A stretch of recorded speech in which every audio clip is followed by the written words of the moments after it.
it is better not to ask anyone. It is better to go on. Yeah, please observe our.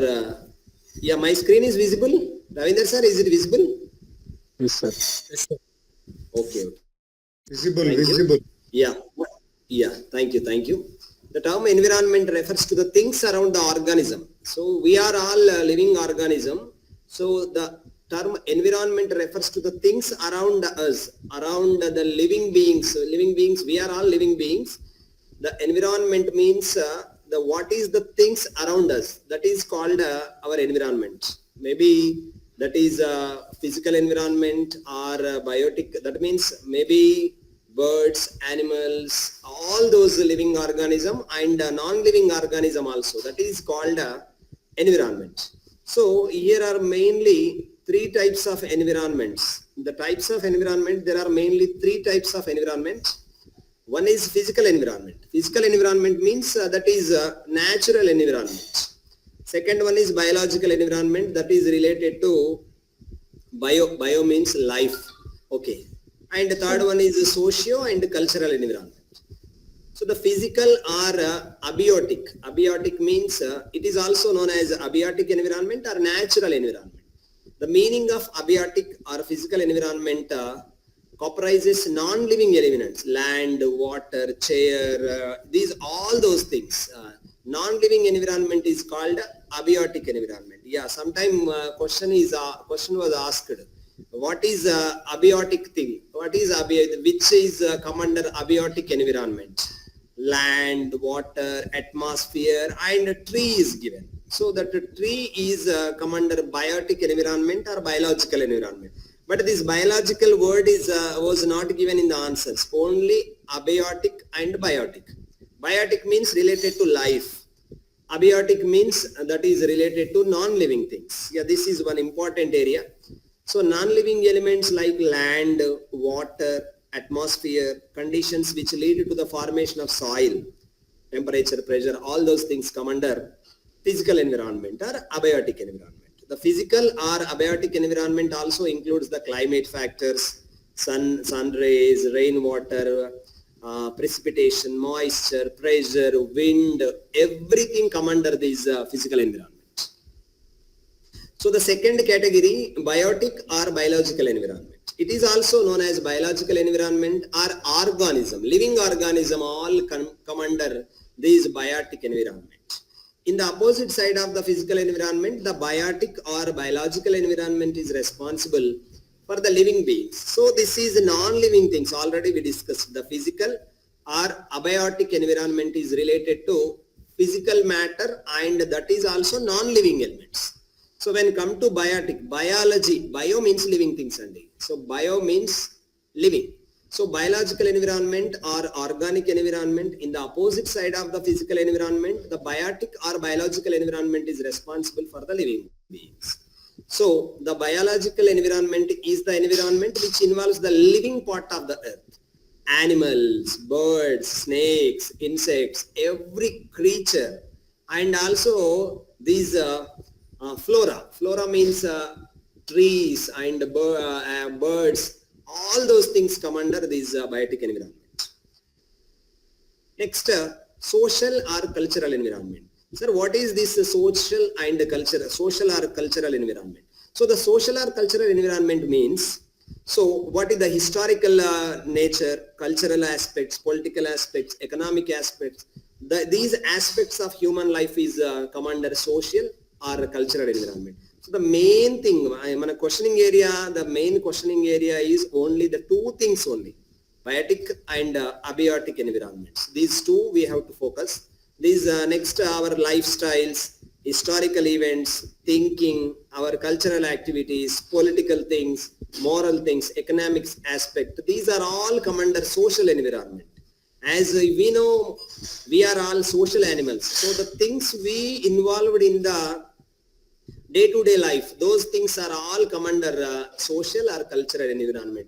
How we behave with our fellow beings and how we engaged every day in our life, what is our lifestyle, everything come under this cultural or social environment. Okay, next, what do you understand by pollution? So what do we know about pollution? So pollution means what we are doing with our activities and with our knowingly or unknowingly, whatever we do and whatever the things we are doing spoiling our environment is called pollution. So but the pollution by means, so actual definition is the addition of constituents to water, air, land, which adversely alter the natural quality of environment. Yeah, not positively.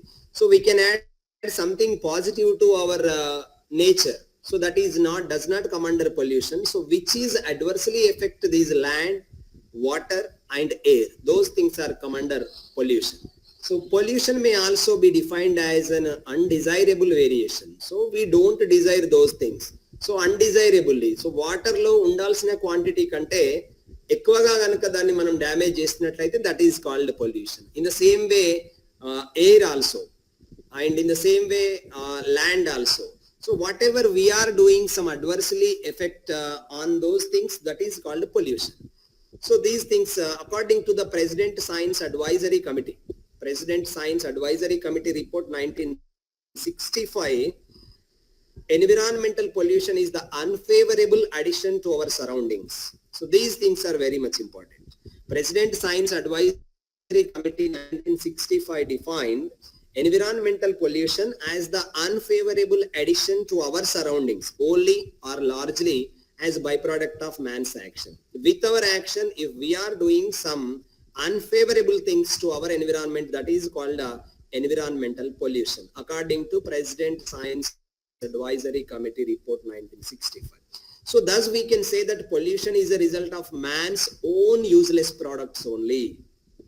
So some nature things also they cause pollution, but our human beings, as we are social animal, we are causing a great impact to our environment, that is adverse impact on our environment. So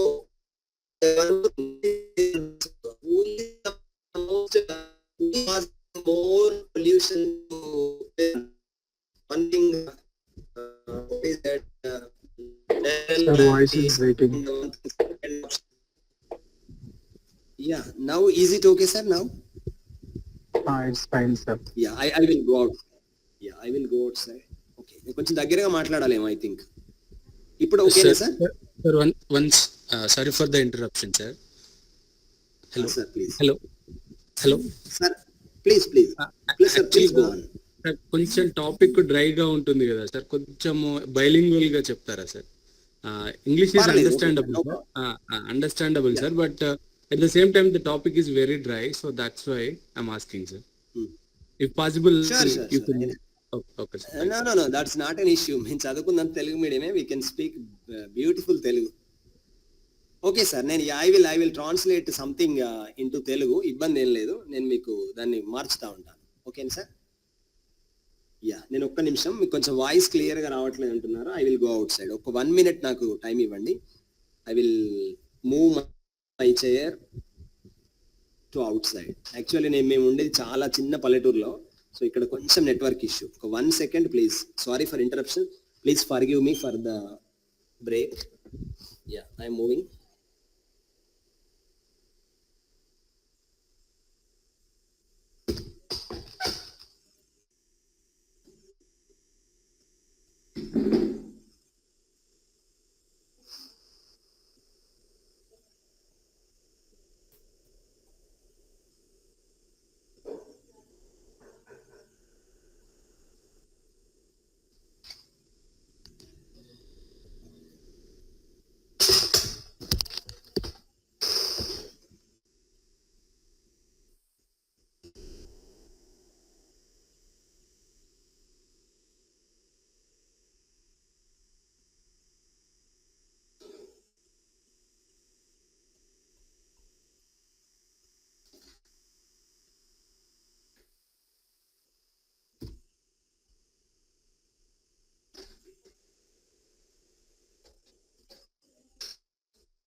ఒకసారి check చేయండి.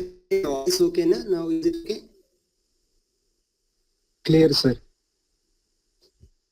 Very clear. ఇందాక compare చేసుకుంటే better అయిందా కొంచెం? It is good, sir.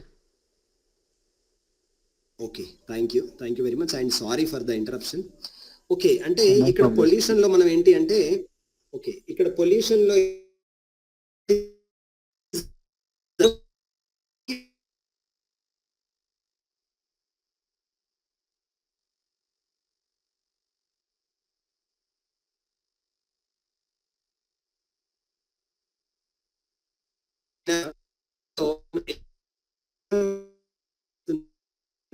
అంటే మనమే. So human being other great, they are causing great damage to our environment. ఇంకొకటి ఏంటంటే natural events and vehicles or by industrialization, these are the great, ఈ రెండింటి వల్లనే ఎన్విరాన్మెంట్ అంతా డ్యామేజ్ అవుతున్నట్టుగా ఈ రెండు things బాగా గుర్తుంది. ఓకే, ఇంకా ఇక్కడ sound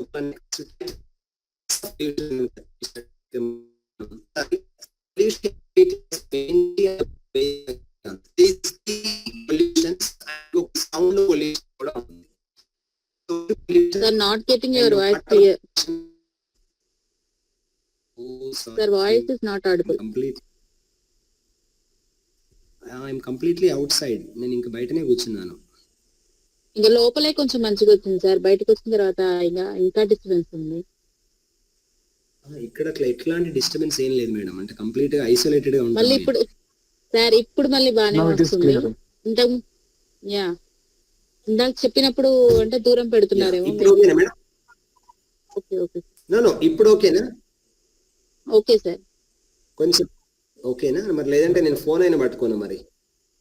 No problem, sir. You can okay continue. Sir. Okay. So ఇప్పుడు టైప్స్ ఆఫ్ పొల్యూషన్స్ కనుక చూసినట్లయితే మేజర్ గా మనకు ఉన్నటువంటివి ఏంటి అంటే 4 టైప్స్ ఆఫ్ పొల్యూషన్స్ ఉంటాయి. ఒకటి air pollution, second one water pollution, third one soil pollution or earth pollution, soil pollution అంటాం మనం.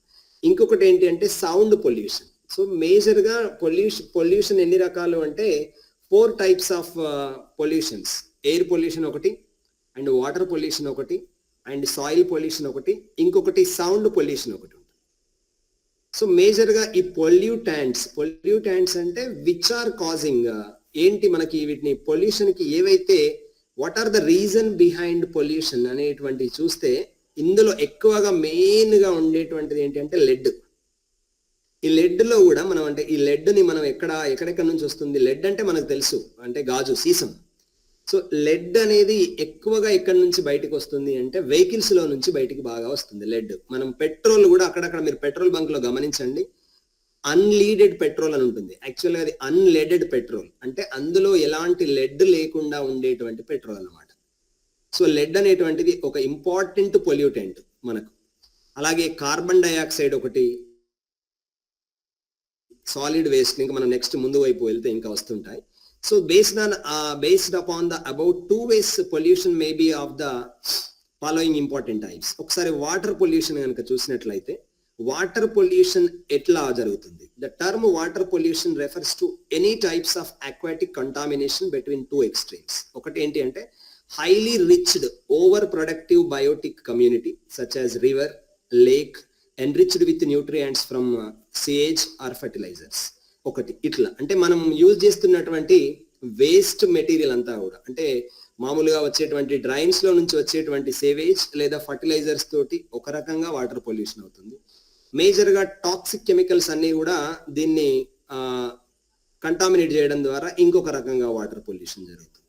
ఓకే, నెక్స్ట్ న్యాచురల్ సోర్సెస్ ఏమున్నాయి వాటర్ పొల్యూటెంట్స్ లో అంటే మామూలుగా డీకంపోజిషన్ ఆఫ్ ప్లాంట్స్, ఇదంతా నార్మల్ గానే మనకి ఇందులో నుంచి పెద్ద ఏరియా ఏముండదు. నెక్స్ట్ ఒకసారి చూసుకోండి. టైప్స్ ఆఫ్ వాటర్ పొల్యూటెంట్స్ కూడా పెద్దగా కెమికల్ వాటర్ అది కూడా ఏమి ఉండదు. ఓకే, నెక్స్ట్ ఒక్కసారి ఈ వాటర్ పొల్యూటెంట్ లో ఇంపార్టెంట్ ఇండస్ట్రియల్ నుంచి మనకి ఏం పొల్యూటెంట్స్ వస్తాయి, ఒకటి అగ్రికల్చర్ లో నుంచి ఏం పొల్యూటెంట్స్ వస్తాయి ఒక్కసారి చూసుకోండి. ఒకసారి అంటే ఏ మెటల్స్ మనకు పొల్యూటెంట్స్ గా ఉంటాయి పొల్యూటెంట్ కావు అనేది చాలా మందికి మనకు తెలియనటువంటి విషయం అనమాట. ఒకసారి చూడండి. Heavy metals industrial, I think నా ఇప్పుడు వాయిస్ తర్వాత స్క్రీన్ అంతా ఓకే కదా? ఓకే. ఇండస్ట్రియల్ పొల్యూటెంట్స్ ఒక్కసారి చూసినట్లయితే ఒక్కసారి ఏమేమి ఉంటాయంటే ఇక్కడ ఒకసారి చూడండి. బోరాన్ బి, మామూలుగా మనకు కెమికల్ టర్మినాలజీలో బి ఉంటుంది, బోరాన్. అట్లాగే ఆర్సెనిక్ అనేది చాలా చాలా చాలా పవర్ఫుల్ పొల్యూటెంట్ అనమాట. అట్లాగే జింక్, తర్వాత లెడ్, తర్వాత మెర్క్యూరీ. ఇవన్నీ కూడా ఇట్లాంటివన్నీ కూడా ఇండస్ట్రీలో నుంచే బయటికి వస్తూ ఉంటాయి. బోరాన్ కానీ, ఆర్సెనిక్ కానీ, జింక్ కానీ, లెడ్ కానీ, మెర్క్యూరీ కానీ.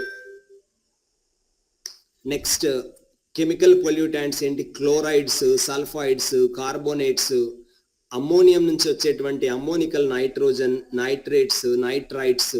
అంటే నైట్రైట్స్, నైట్రోజన్, నైట్రేట్స్ ఇవన్నీ కూడా, అంటే నైట్రైట్స్ అన్నీ కూడా ఎన్నున్నటువంటి అన్నమాట. ఎన్నున్నటువంటి పొల్యూటెంట్స్ అన్నీ కూడా నైట్రోజన్ రిలేటెడ్ పొల్యూటెంట్స్. అట్లాగే సల్ఫైడ్స్, సల్ఫర్ అనేది దాని యొక్క మామూలుగా మనం దాన్ని we denote chemical name as S తోటి డినైట్ చేస్తుంటాం దాన్ని. సో అట్లాగే కార్బోనేట్స్ అంటే CO3s ఉంటాయి. కాల్షియం కార్బోనేట్, తర్వాత సోడియం కార్బోనేట్ అని రాస్తుంటాం కదా. కొన్ని రకాల కార్బోనేట్స్ కంటామినేషన్కి ఎక్కువగా కాజ్ అవుతూ ఉంటాయి. సో కాబట్టి ఇందులో ఇండస్ట్రీల నుంచి వచ్చేటువంటి పొల్యూటెంట్స్ లో క్లోరైడ్స్ చాలా ఎక్కువగా పొల్యూటెంట్స్. అట్లాగే సల్ఫైడ్స్ అంటే సల్ఫర్ ఆక్సైడ్స్ అన్నీ కూడా, ఇంకా సల్ఫర్కి సంబంధించిన అన్నీ కూడాను మనకు పొల్యూటెంట్స్.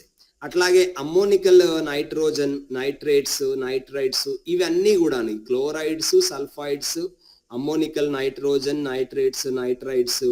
తర్వాత ఇందాక నేను చెప్పినటువంటి వెహికల్స్ నుంచి, తర్వాత ఇండస్ట్రీల నుంచి వచ్చేటువంటి మెర్క్యూరీ, లెడ్, జింక్, ఆర్సెనిక్, బోరాను ఇవన్నీ కూడా హెవీ మెటల్స్, భార లోహాలు. అంటే వాటి యొక్క నంబర్ అనేది ఎక్కువగా ఉంటుంది, మెటాలిక్ నంబర్, ఇది మన అటామిక్ నంబర్ అనేది హెవీగా ఉంటుంది. So those are called heavy metals. So ఇవన్నీ కూడా ఇండస్ట్రియల్ పొల్యూటెంట్స్, ఇండస్ట్రీల నుంచి వచ్చేటువంటి పొల్యూటెంట్స్. ఇప్పుడు మామూలుగా మనకు ఇది వరకు ఒక క్వశ్చన్ ఉంది, ఏంటి తాజ్ మహల్ ఎట్లా డ్యామేజ్ అవుతా ఉంది అంటే, తాజ్ మహల్ తన యొక్క వైట్నెస్ అంతా కోల్పోయి ఏంటి ఎల్లోయిష్ గా, తర్వాత గ్రీనిష్ గా మారుతుంది. ఆ పైన ఉండేటువంటిదంతా డ్యామేజ్ కావడానికి ఏంటి రీజన్ అనేది అడిగిండు మనకు. ఏంటి అంటే ఆ దగ్గరలో ఉన్నటువంటి మధురాలో రిఫైనరీస్ ఉంటాయి. సో ఆ ఆయిల్ రిఫైనరీ ఫ్యాక్టరీస్ నుంచి వచ్చేటువంటి పొల్యూటెంట్స్ తోటే మనకు తాజ్ మహల్ అనేది డ్యామేజ్ జరుగుతూ ఉంటుంది. వాటర్ పొల్యూటెంట్స్ కాదు, అక్కడ నుంచి వచ్చేటువంటి పొల్యూటెంట్స్, ఎయిర్ పొల్యూటెంట్స్ తోటి తాజ్ మహల్ తన యొక్క అందాన్ని కోల్పోతున్నటువంటిది. So this is asked many times in our SET and NET many times. Next ఒక్కసారి agriculture pollutants, already we know that herbicides, insecticides, pesticides, chemical fertilizers, many other synthetic chemical compounds, weeds and plants remains. ఇవన్నీ agriculture pollutants. అంటే మనం agriculture లోపల ఎక్కువగా వాడేటువంటిది ఏంటి అంటే పురుగుల మందుల కోసం ఇవన్నీ మనం ఇన్సెక్టిసైడ్స్ వాడుతూ ఉంటాం, పెస్టిసైడ్స్ వాడుతూ ఉంటాం, chemical fertilizers.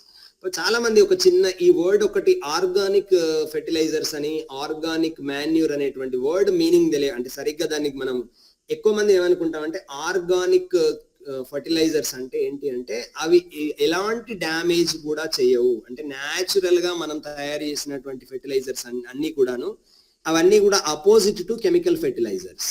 So chemical fertilizers అంటే ఇప్పుడు మామూలుగా మనం ఎన్పికే అవి వాడుతూ ఉంటాం, 2020 యూరియా వాడుతుంటాం, పొటాష్ వాడుతూ ఉంటాము, జింక్ వాడుతూ ఉంటాం. ఇవన్నీ కూడాను మనకి ఇప్పుడు మామూలుగా మనము పల్లెటూర్లలో పొలాలకు వాడేటువంటివన్నీ కూడా కెమికల్ ఫర్టిలైజర్స్. సో మనం ఆప్షన్స్ లో ఏం చేస్తాడంటే ఇప్పుడు మనం చెప్పినట్టుగా ఇందాక నార్మల్ గా మనం న్యాచురల్ గా ఇచ్చేటువంటివి కూడా ఆ ఫెర్టిలైజర్స్ ఇస్తుంటాడు. సో ఆ రెండింటికి ఉన్నటువంటి తేడా మనకు తెలియాలి compulsory. Next urban pollutants.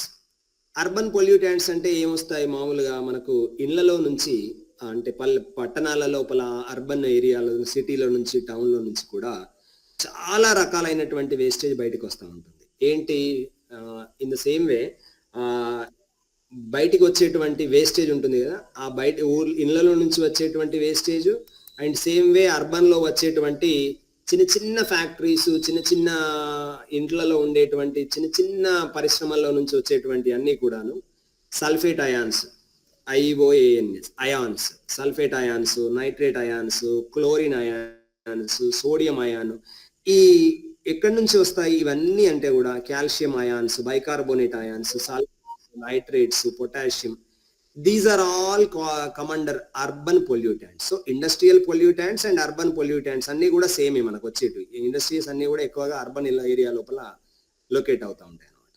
So ఇవి నెక్స్ట్ న్యాచురల్ పొల్యూటెంట్స్ ఎక్కడి నుంచి వస్తాయి? Volcanic dust. వల్కనిక్ డస్ట్ అంటే మనం వల్కనిక్ ఎరప్షన్స్ జరుగుతూ ఉంటాయి కదా, బట్ ఏమంటాం మనం అగ్నిపర్వతాలు. సో ఆ అగ్నిపర్వతాల నుంచి వచ్చేటువంటి డస్ట్ కూడా అంటే లార్వా కానీ లావా కానీ తర్వాత బయటకు వచ్చేటువంటి డస్ట్ లో నుంచి తర్వాత పైకి వచ్చేటువంటి స్మోక్ లో కూడా చాలా చాలా చాలా పొల్యూటెంట్స్ ఉంటాయి. బట్ ఇవేవి కూడా మన హ్యూమన్ మేడ్ పొల్యూటెంట్స్ కంటే ఎక్కువైతే కావు, గుర్తుంచుకోండి. సో ఇవి ఎక్కువగా కంటిన్యూ ఇయర్స్ టుగెదర్ కూడా ఎరప్షన్స్ జరుగుతూ ఉంటాయి. But those are not great damage to environment. We are doing great damage in the way of industrial pollutants, agriculture pollutants and urban pollutants. Okay, so ఇవి ఒకటి గుర్తుంచుకోండి. ఈ erosion వల్ల జరిగినప్పుడు కానీ, నెక్స్ట్ ల్యాండ్ స్లైడ్ వల్ల జరిగినప్పుడు కానీ, ఆర్గానిక్ మ్యాటర్ డీకంపోజ్ అవుతున్నప్పుడు కూడా స్మెల్, తర్వాత సల్ఫైడ్స్ వస్తుంటాయి. కానీ చాలా very very very very minute things those are. తర్వాత నెక్స్ట్ ఇంకా ఫిజికల్ పొల్యూటెంట్స్ ఉన్నాయి చూడండి, ఏమున్నాయి? ఆయిల్, గ్రీజ్, తర్వాత dissolved and suspended solids, total solid, volcanic dust, ఇవంతా కూడా మామూలుగా ఫిజికల్ పొల్యూటెంట్స్. నెక్స్ట్ ఇంకా కిందికి వచ్చేటప్పటికి ఆల్రెడీ కెమికల్ పొల్యూటెంట్స్ మనం పైన చెప్పుకున్నాం. అగ్రికల్చర్ పొల్యూటెంట్స్ లోనే హెర్బిసైడ్స్, ఇన్సెక్టిసైడ్స్, పెస్టిసైడ్స్, నైట్రేట్స్ ఇవన్నీ కూడా వచ్చేసాయి. ఇందులో what are degradable and what are undegradable, biodegradable, so undegradable things, ఇందులో నుంచి మనకు క్వశ్చన్ వచ్చేటువంటి అవకాశం ఉంటుంది. అంటే ఏవి డిగ్రేడ్ అవుతాయి, బయోడిగ్రేడబుల్ ఏంటి, అసలు బయోడిగ్రేడబుల్ కానటువంటివి ఏంటి అని మనకు తెలియాలి.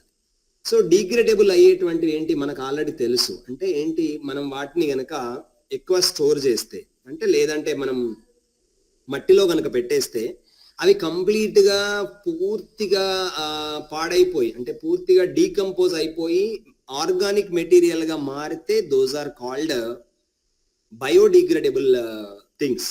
ఇప్పుడు మామూలుగా మనం అన్నం తినేటప్పుడు ఆకులో తింటుంటాం, విస్తరిలో తింటుంటాం కదా. సో ఆ విస్తరి ఆకు అనేటువంటిది మనం బయట పడేస్తే జస్ట్ ఒక 10-15 days లోనే, 10-15 days కూడా పట్టదు, కొంచెం వాటర్ కనుక వర్షం పడితే, చినుకులు కనుక పడితే చాలా తొందరగా అదంతా డీకంపోజ్ అయిపోతుంది. డీకంపోజ్ అయిపోయి మళ్ళీ మనకు కనబడని కూడా కనబడదు. So that is called biodegradable things. So non biodegradable things అంటే ఏమేమి డిగ్రేడబుల్ కావు అంటే చాలా లేట్ గా అయ్యేటువంటిది ఆల్రెడీ వి నో దట్. ఏంటి, గాజు అంత ఈజీగా కాదు. అట్లాగే అన్నిటికంటే ఎక్కువ టైం తీసుకునేటువంటిది ఏంటి అంటే మనం సింగిల్ యూజబుల్ ప్లాస్టిక్.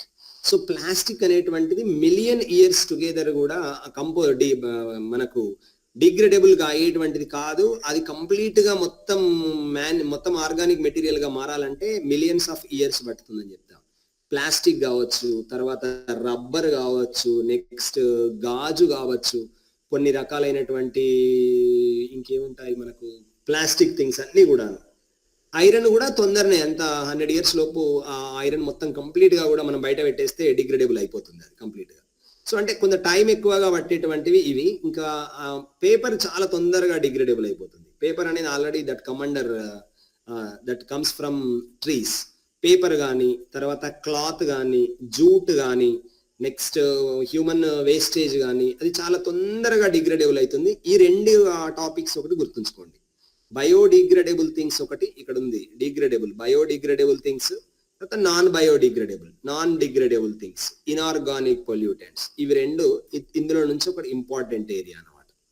సో మరి వీటి వల్ల ఏమేమి మన మీద ఎఫెక్ట్ ఎక్కువగా ఉంటుంది అనేటువంటిది ఒకసారి చూస్తే, సో ఈ మామూలుగా ఈ ఎఫెక్ట్స్ ఆన్ యానిమల్స్ కనుక చూస్తే, ఈ పొల్యూటెంట్స్ అన్ని కూడా ఆక్వాటిక్ ఆర్గానిజం మీద డైరెక్ట్ గా లేదా ఇండైరెక్ట్ గా ఎఫెక్ట్ చూపిస్తూ ఉంటాయి. వాటర్ పొల్యూటెంట్స్ అన్ని కూడా మనం చూసినట్లయితే ఫిష్ లోపల కూడా చాలా, అంటే ఫిషెస్ లోపల ఎక్కువగా ఏమొస్తుంది ఇప్పుడు అంటే క్యాన్సర్స్, అంటే బినైన్స్, గడ్డలుగా మారుతా ఉన్నాయి కదా. సో దానికి కూడా ఒక ఇంపార్టెంట్ రీజన్ ఏంటి అంటే దిస్ మన పొల్యూటెంట్స్ అంతే. సో యానిమల్స్ చాలా మనకి ఇదంతా జనరల్ థింగ్. ఈ ఇన్సెక్టిసైడ్స్, పెస్టిసైడ్స్ ఫిష్ పైన, అలాగే హ్యూమన్ బీయింగ్స్ పైన. సో డిడిటి అంటే ఏంటి అంటే అది that is one of the chemicals. మన కెమికల్ దీని ఏమంటారు, ఇందాక చెప్పాను, అగ్రికల్చర్ పొల్యూటెంట్స్ లో వచ్చేటువంటి కెమికల్ ఫర్టిలైజర్స్ డిడిటి అనేది. Okay, next, so that violent alteration in the pH value, so all acids being lethal when pH is less than the prescribed. So ఇక్కడ ఒకటి ఈ pH అనేటువంటి వాల్యూ వచ్చినప్పుడు ఒక టాపిక్ చెప్తాను నేను మీకు. అంటే యాక్చువల్లీ ఇది కాదు కానీ అది కూడా మనకు ఇంపార్టెంట్ థింగ్. సో pH లో ఒక 1 minute వినండి. pH అనేటువంటిది దేన్ని మనకు చూపిస్తుంది అంటే, pH అనేటువంటిది ఒకటి 0 to 14 scale. So 0 to 14 scale లోపల ఉండేటువంటి అన్నిటి లోపల కూడాను so what are acids and what are bases. So 0 to 7 ఉండేటువంటి అన్ని కూడాను యాసిడ్స్ అంటే ఆమ్లాలు. అంటే అవి రుచికి ఎలా ఉంటాయి అంటే when we taste those things are sour, పుల్లగా ఉండేటువంటివి, those are called acids. So 7 తర్వాత 14 వరకు ఉండేటువంటివి ఏంటివి అంటే దోస్ ఆర్ కాల్డ్ బేసిస్. ఇక్కడ ఒక క్వశ్చన్ వచ్చింది ఒకసారి. 0 ఉన్నటువంటిది ఏంటి అంటే అందరం కూడా మేము ఏమనుకున్నామంటే అది అటు యాసిడ్ కాదు, బేస్ కాదు అనుకున్నాం. బట్ ఇది 0 to 14 స్కేల్లో 7 అనేటువంటిది mean area. So 0 to 7 those are acids and 7 to 14 those are bases. So ఈ రెండు అనేటువంటివి ఇంపార్టెంట్ అనమాట. సో ఇదేంది, ఒకవేళ 8 ఉంది అనుకోండి, దట్ చాలా డైరెక్ట్ pH వాల్యూలు ఇచ్చి అడిగినటువంటి క్వశ్చన్స్, చాలా సార్లు అడిగినటువంటి. సో ఈ pH ఏరియా అనేటువంటిది వెరీ వెరీ ఇంపార్టెంట్ థింగ్ మనకు. ఓకే, నెక్స్ట్, ఈ కెమికల్ ఫర్టిలైజర్స్ అన్ని వాడడం ద్వారా ప్లాంట్స్ లోపల ఇబ్బంది ఏం జరుగుతుంది? సో ఇది పొల్యూటెంట్ వాటర్. సో ఇలాంటి పొల్యూటెడ్ వాటర్ తోటి ఇరిగేట్ చేసినటువంటి దాని లోపల ఏమొస్తుంది అంటే, ఏం జరుగుతుంది అంటే ఎల్లోయిష్ కలరేషన్ వస్తుంది అండ్ డిఫాలియేషన్ జరుగుతుంది. Not only this, pollution of food grains, fruits, other edible parts of plants, ఈ డిడిటి కెమికల్స్, బిహెచ్సి, ఇలాంటివన్నిటితోటి ఆల్రెడీ మనకు అంటే ఫుడ్ గ్రెయిన్స్ అన్ని కూడా కంటామినేట్ అయిపోతాయి. మన మీద చాలా ఎఫెక్ట్ ఉంటుంది, హ్యూమన్ బీయింగ్స్ పైన. ఎకో సిస్టమ్ మీద ఏం ఎఫెక్ట్ ఉంటుంది? సో మన చుట్టూ ఉండేటువంటి ఎకో సిస్టమ్ అంతా కూడా ఇబ్బంది. మనకు వాటర్ పొల్యూషన్. ఒకసారి ఎయిర్ పొల్యూషన్ వచ్చేది, ఇది ఒకటి ఇంపార్టెంట్ అండి. Air pollution, air is visible pollutants. Visible అంటే తర్వాత ఫైన్ పార్టికల్స్ ఉంటాయి, కోర్సర్ పార్టికల్స్ ఉంటాయి, ఇన్విజిబుల్ గ్యాసియస్ పొల్యూటెంట్స్ ఉంటాయి. ఇవి ఏవేవి మనకు కనబడతాయి, ఏవి మనకు కనబడవు అనేది ఒకసారి చూసినట్లయితే, మామూలుగా మనకు స్మోక్ కానీ డస్ట్ కానీ ఈజీగా కనబడతాయి. ఇవన్నీ విజిబుల్ గా కనబడేటువంటి పొల్యూటెంట్స్. ఫైన్ పార్టికల్స్ అంటే ఏంటి అంటే లెస్ దాన్ 100 మైక్రాన్. ఈ 100 పక్కనటువంటిది this is micron symbol, micro. 10⁻⁻6 అంటే 1/10⁻6. 1/1 కింద 1 కి పక్కన 6 zeros కనుక పెడితే దట్ ఈస్ మైక్రో. సరే, అదంతా అవసరం లేదు మనకు. కానీ సో మనకు కార్బన్ పార్టికల్స్ ఏంటి, కార్బన్ పార్టికల్స్ కావచ్చు, మెటల్ పార్టికల్స్ కావచ్చు, ఏవైనా కావచ్చు, సాలిడ్ ఆక్సైడ్స్ కావచ్చు, నైట్రేట్స్, అవి ఏవైనా కావచ్చు, 100 మైక్రాన్స్ కన్నా తక్కువగా ఉంటే those are called fine particles. ఇది ఒకటి. ఫైన్ పార్టికల్స్ అంటే 100 మైక్రాన్స్ డయామీటర్ కన్నా తక్కువగా ఉంటే those are called fine particles. Okay, next, sir what is these coarser particles? Means heavy dust అంటే heavy large carbon particles, those are more than 200 microns in diameter, those are called coarser particles. So air pollutants లో fine particles అంటే 100 micron కన్నా తక్కువగా ఉంటాయి. Coarser particles are 200 microns కన్నా ఎక్కువగా ఉండేటువంటి. ఇంకొకటి మనకు కనబడనటువంటి ఇన్విజిబుల్ గ్యాసియస్ పొల్యూటెంట్స్ ఏంటి అంటే, ఇక్కడ ఇది చాలా ఇంపార్టెంట్ అండి, ఒకసారి చూసుకోండి. అసలు ఏంటి, అసలు ఈ కార్బన్ మోనాక్సైడ్ ఎట్లా రిలీజ్ అవుద్ది, కార్బన్ డైఆక్సైడ్ ఎట్లా రిలీజ్ అవుద్ది ఒక్కసారి చూద్దాం. ఇంపార్టెంట్ ఏంటంటే మనకు ఆల్రెడీ వీనో కార్బన్ డైఆక్సైడ్. ఒకసారి కార్బన్ మోనాక్సైడ్ గురించి చూద్దాం. ఏదైనా ఒక మెటీరియల్ ఏదైనా తీసుకోండి, whether it is a paper కానివ్వండి, లేదా ఏదైనా కర్ర తీసుకోండి, లేదా కోల్ తీసుకోండి, అది కంప్లీట్ గా బర్న్ అయితే అందులో నుంచి పొల్యూటాంట్స్ వచ్చేది కార్బన్ డైఆక్సైడ్ వస్తుంది. కంప్లీట్ గా కాకుండా ఇన్కంప్లీట్ గా బర్న్ అయిపోతే కార్బన్ మోనాక్సైడ్ వస్తుంది. మనం ఏదైనా అంటించేటప్పుడు ఏదైనా కర్రలు కానీ ఇంకేమైనా అంటించినప్పుడు సరిగా అవి బాగా ఆరలేదు అనుకోండి, అందులో నుంచి పొగ ఎక్కువగా వస్తుంది. ఆ టైంలో మనం అక్కడ ఉన్నప్పుడు కళ్ళు బాగా మండుతూ ఉంటాయి. సో ఆ వచ్చేటువంటి మంట అంటుకునే కన్నా ముందు వచ్చేటువంటి ఆ పొగనే that is called carbon monoxide, CO. This is very very very very dangerous pollutant more than carbon dioxide. So carbon monoxide లో మనం ఎక్కువసేపు కనుక ఉంటే ఇమీడియట్లీ ఏం జరుగుతుంది అంటే వి విల్ డై. ఎక్కువసేపు కార్బన్ మోనాక్సైడ్ లో ఉంటే వి విల్ డై. ఎందుకు అంటే that is most poisonous. And ఇంకొకటి ఏంటి అంటే వితౌట్ ఆక్సిజన్ మనం ఎక్కువగా ఉంటాం కాబట్టి చనిపోతాం అన్నట్టు. కార్బన్ మోనాక్సైడ్ లో ఎక్కువసేపు ఉంటే మనిషి ఎందుకు చనిపోతాడంటే ఆ కార్బన్ మోనాక్సైడ్ అనేది చాలా చాలా మనకు పవర్ఫుల్ పొల్యూటాంట్. సో మనం అక్కడ అబ్సెన్స్ ఆఫ్ ఆక్సిజన్ లో ఎక్కువసేపు ఉంటాం కాబట్టి ఆటోమేటికల్ గా ఇది జరుగుతుంది, మనిషి చనిపోవడం జరుగుతుంది. So carbon dioxide, di means 2 oxygen ఉన్నాయి ఇందు లోపల, 2 ఆక్సిజన్ ఆటమ్స్ ఉన్నాయి చూడండి. So this is carbon dioxide. Next sulphur dioxide, ఇక్కడ కూడా డై, 2 ఆక్సిజన్స్ ఉన్నాయి. So sulphur dioxide. Hydrogen fluoride, ఇది HF. H అంటే హైడ్రోజన్, F అంటే fluoride, hydrogen fluoride. Chlorine Cl2. ఈ క్లోరిన్ ఎక్కడ మనం ఎక్కువగా అంటే పాజిటివ్ గా ఎక్కడ మనం యూజ్ చేస్తామంటే, క్లోరిన్ ఎక్కడ కలుపుతారు అంటే మనం స్విమ్మింగ్ పూల్స్ లోపల ఎక్కువగా క్లోరిన్ అనేటువంటి క్లోరిన్ వాటర్ యూజ్ చేస్తుంటారు. సో బ్లూ కలర్ లో ఉండేటువంటిది ఇది క్లోరిన్. తర్వాత next oxide of nitrogen oxides, NO2, NO3. Ozone అంటే O3 అండి. అమ్మోనియా అంటే NH3. అట్లాగే ఆల్డిహైడ్స్, మెర్క్యూరీ వేపర్స్, తర్వాత హైడ్రోజన్ సల్ఫైడ్స్, H2S. ఈ H2S ఒకటి important, which is very very powerful in smell. Powerful smell ఉంటుంది, బాగా బ్యాడ్ స్మెల్ ఉండేటువంటిది. ఏ స్మెల్ ఉంటుంది అంటే హైడ్రోజన్ సల్ఫైడ్ది మామూలుగా మనం ఎగ్స్ పాడైపోతుంటాయి చూడండి, ఆ పాడైనటువంటి ఎగ్స్ లో నుంచి వచ్చేటువంటి స్మెల్లే హైడ్రోజన్ సల్ఫైడ్ స్మెల్ ఇట్లా ఉంటుంది. అలాగే హైడ్రోకార్బన్స్, తర్వాత కార్బోనైల్ క్లోరైడ్స్, ఇలాంటివన్నీ కూడా మనకు we can't see these pollutants in our atmosphere. ఆ గాలిలో ఉన్నా కూడా మనం వాటిని గుర్తుపట్టలేం. కార్బన్ మోనాక్సైడ్ ఉంది అని గుర్తుపట్టలేం, కార్బన్ డైఆక్సైడ్ గుర్తుపట్టలేం. These are invisible gaseous pollutants. నేను మీకు చెప్తాను ఏంటి అంటే, క్లోరోఫ్లోరో పొల్యూటాంట్స్ ఎక్కడ ఉంటాయంటే, క్లోరోఫ్లోరో గ్యాసెస్ ఎక్కడి నుంచి వస్తాయంటే మనకు ఫ్రిడ్జ్ లో నుంచి వచ్చేటువంటి, రిఫ్రిజిరేటర్ నుంచి వచ్చేటువంటి గ్యాసెస్ అండి. క్లోరోఫ్లోరో కార్బన్స్ బయటకు వస్తాయి. ఇంపార్టెంట్ థింగ్ గుర్తుంచుకోండి, క్లోరిన్ ఫ్లోరిన్ రిలేటెడ్ పొల్యూటాంట్స్ ఎక్కడి నుంచి బయటకు వస్తాయంటే రిఫ్రిజిరేటర్ల నుంచి బయటకు వస్తాయి. ఇక్కడ ఇవ్వలేదు.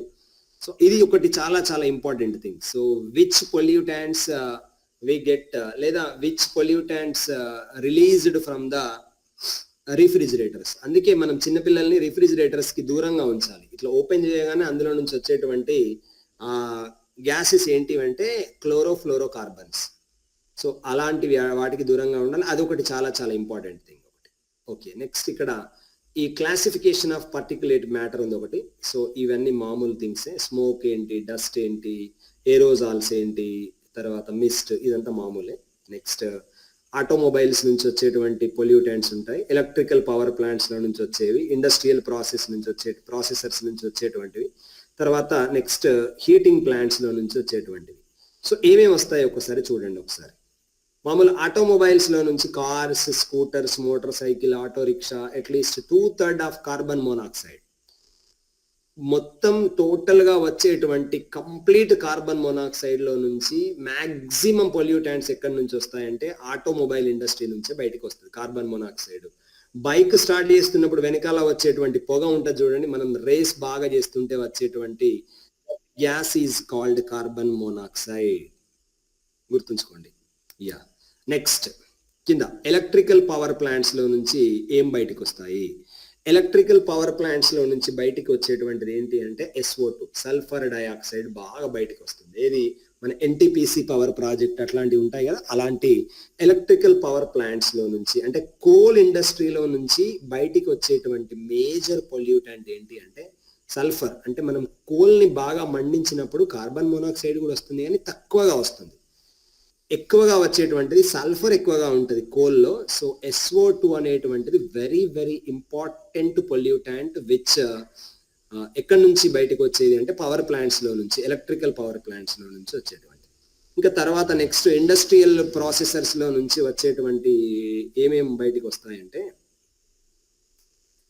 They include metallurgical plants and smelters, chemical plants. ఇక్కడ ఏమి ఇవ్వలేదు. ఇండస్ట్రియల్ ప్రాసెసెస్ లో ఆల్రెడీ మనం ఇందాక చెప్పుకున్నాం. ఇండస్ట్రియల్ పొల్యూటెంట్స్ మనకు బయటకు వచ్చేటువంటి పొల్యూటెంట్స్ ఆల్రెడీ ఇందాక చెప్పుకున్నటువంటివి. సో ఇవన్నీ కూడా అంటే హెవీ మెటల్స్, ఈ క్లోరైడ్స్, సల్ఫైడ్స్, కార్బోనేట్స్, ఇవన్నీ కూడా కెమికల్ పొల్యూటెంట్స్ అన్ని కూడా మనకు ఇండస్ట్రియల్ పొల్యూటెంట్స్. నెక్స్ట్ ఇవి రెండైతే చాలా చాలా ఇంపార్టెంట్ అండి. ఆటోమొబైల్స్ లో నుంచి మేజర్ కార్బన్ మోనాక్సైడ్ ఎక్కడి నుంచి వస్తుంది అంటే ఆటోమొబైల్ ఇండస్ట్రీ నుంచి వస్తుంది. తర్వాత నెక్స్ట్ ఈ కోల్ తోటి తయారయ్యేటువంటి ఎలక్ట్రికల్ పవర్ ప్లాంట్స్ లో నుంచి వచ్చేటువంటి మేజర్ ఏంటి అంటే SO2, సల్ఫర్ డైఆక్సైడ్ బయటకు వస్తుంది. మనం ఏమనుకుంటాం, కోల్ అంటే కార్బన్ కదా, మరి కార్బన్ డైఆక్సైడే కావచ్చేమో లేదా కార్బన్ మోనాక్సైడే కావచ్చేమో అనుకుంటాం. That was wrong.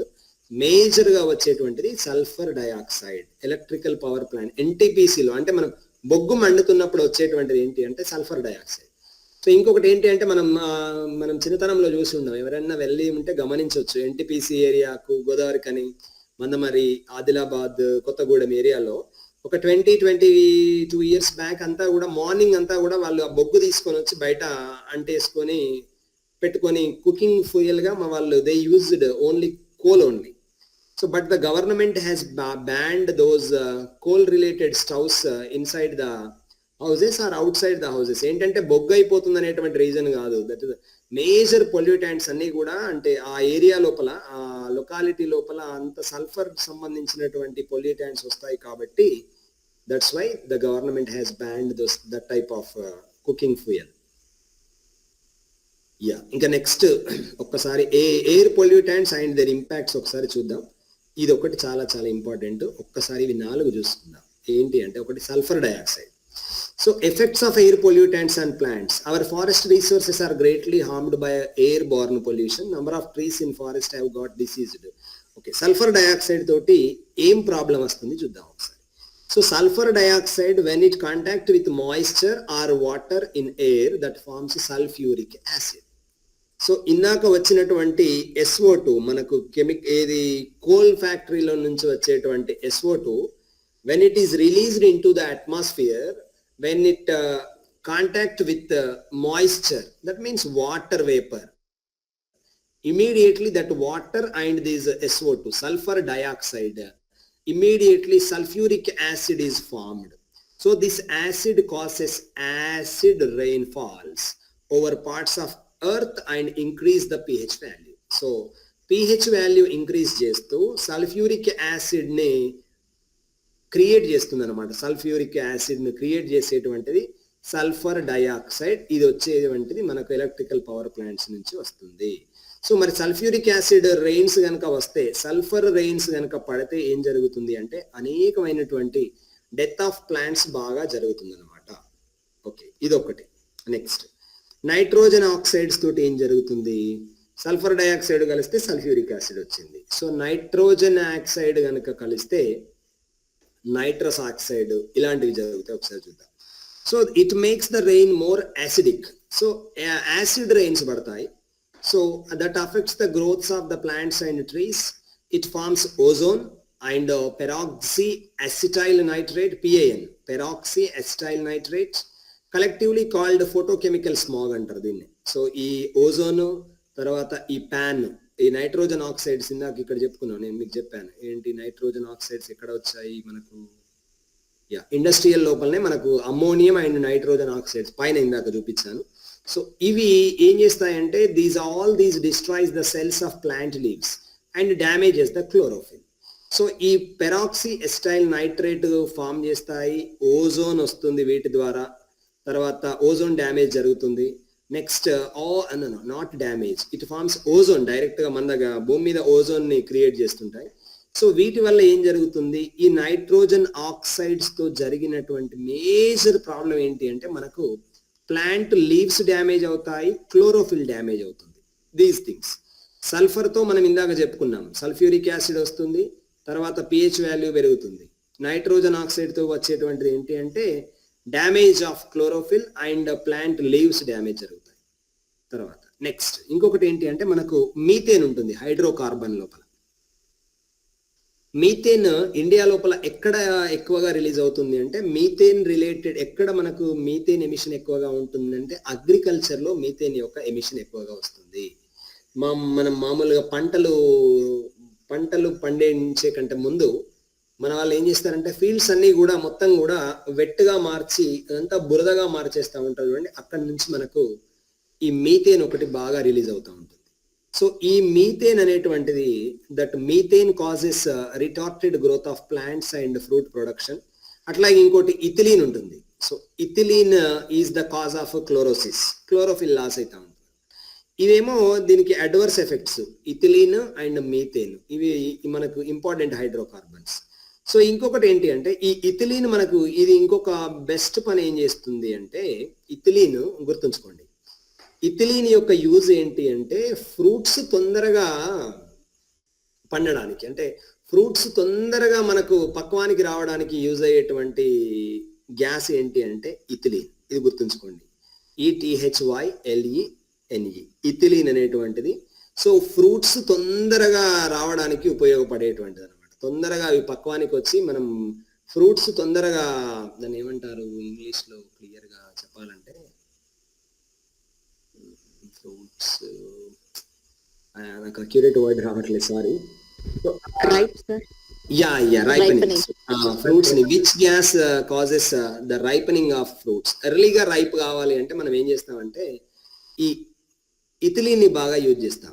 ఇంకొకటి ఏంటి అంటే ఈ మనకి ఇప్పుడు రీసెంట్ గా చాలా సార్లు పేపర్లో చూస్తుంటాం, ఎసిటిలిన్ బాగా యూజ్ చేస్తూ ఉంటారు మామూలుగా ఈ వీళ్ళు రైతులు ఎక్కువగా కూడా ఫ్రూట్స్ కు సంబంధించినటువంటి ఫార్మ్స్ ఉంటాయి కదా వీళ్ళ గార్డెన్స్.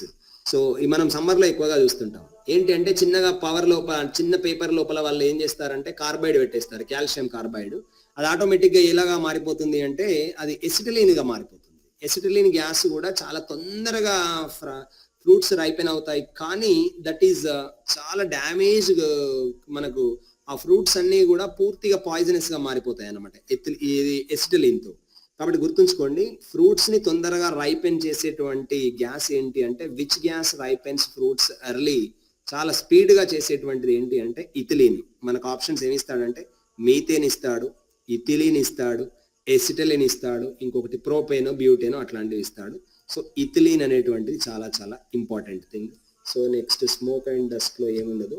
సో ఇంకా దీనివల్ల వచ్చేటువంటి ఎఫెక్ట్లు ఆల్రెడీ సల్ఫ్యూరిక్ డయాక్సైడ్ తో వచ్చినటువంటిది మనం ఆల్రెడీ సల్ఫ్యూరిక్ యాసిడ్ ఫామ్ అయిపోతుందని చెప్పుకున్నాం.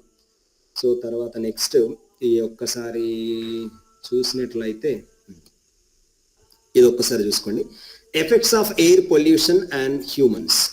ఇంతకన్నా ముందు ఒక్కటి పైన చూసుకుందాం.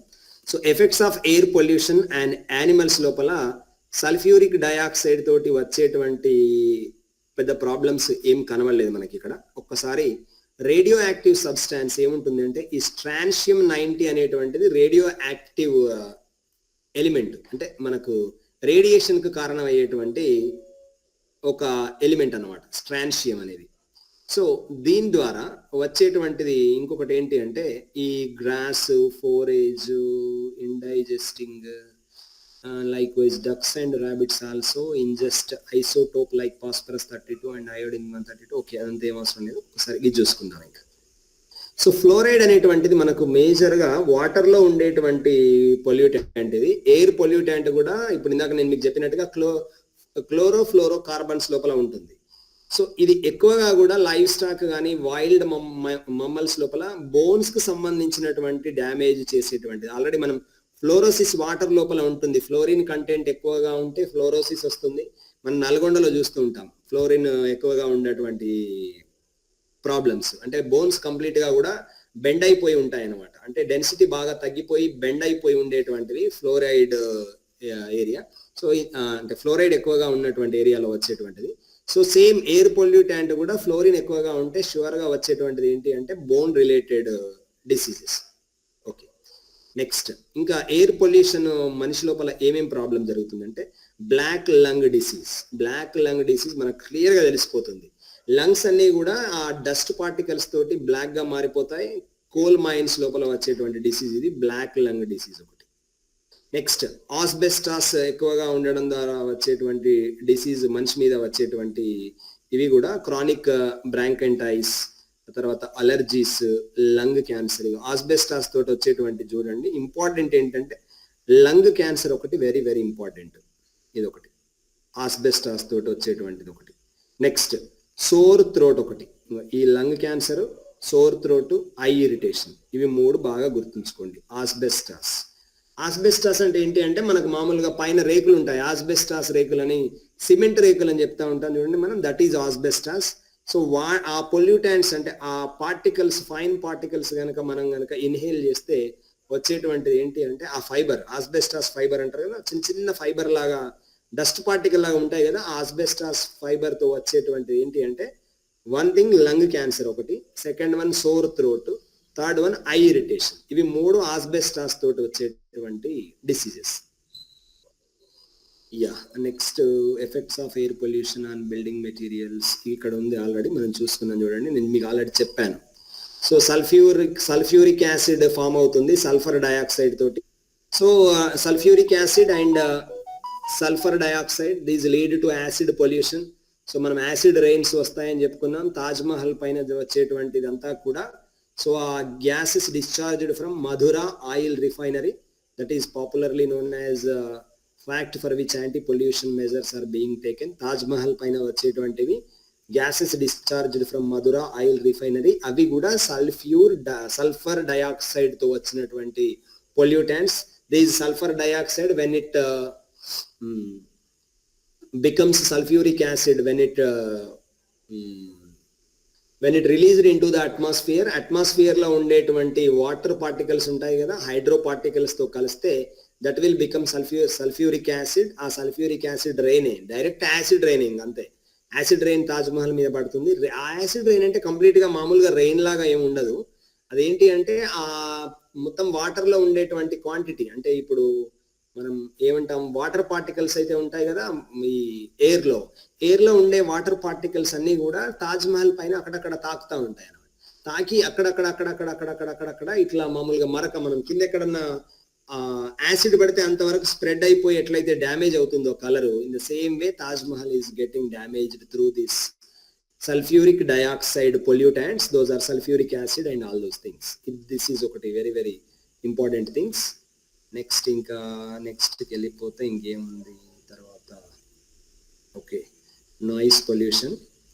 ఓకే, మనం వినేటువంటిది ఏంటి అంటే ఇది ఒకటి. నాయిస్ పొల్యూషన్లో వెరీ ఇంపార్టెంట్ థింగ్ ఏంటి అంటే మన హ్యూమన్ ఇయర్ వినేటువంటి డెసిబెల్స్ ఎంత, అదొకటి ఇంపార్టెంట్ అన్నమాట. అంటే మామూలుగా మనం వినేటువంటిది which human ear can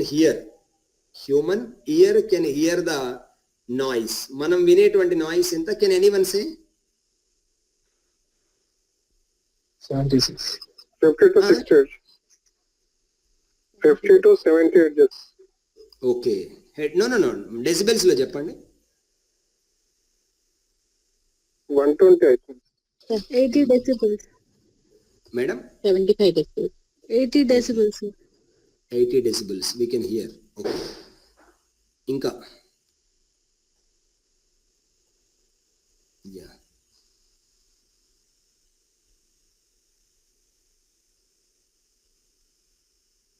okay, here చూడండి ఒకసారి. 80 డెసిబుల్స్ దాటినట్లయితే we get some irritation in our ears.